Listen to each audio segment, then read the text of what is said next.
3 Ә сыныбы Абай Құнанбаев, қыз. Ақ киімді денелі, ақ сақалды, соқыр мылқау танымас тірі жанды. Үсті басы ақ қырау, түсі суық, басқан жері сықырлап келіп қалды. Демалысы үскірік, аяз бен қар, кәрі құдан қыз келіп әлек салды. Ұшпандай бір күн киген оқшыр айтып, аяз бенен қызарып ажарланды. Бұлттай қасы жауып екі көзін, бас сілкісе қар жауып мазанды алды.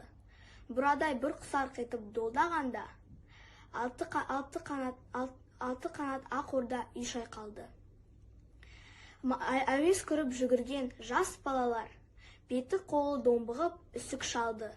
Шидем мен тон қабат киген малшы, бет қарауға шыдамай теріс айналды.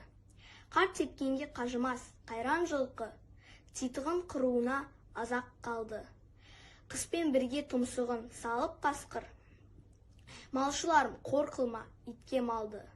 Сонға малды жайып күзетіндер, ұйқы өлтірмес қайрат қылмен бос қамалды.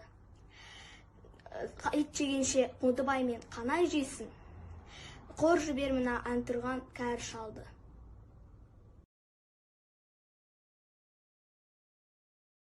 Артық қалам кітапта, ерінбе оқып көруге.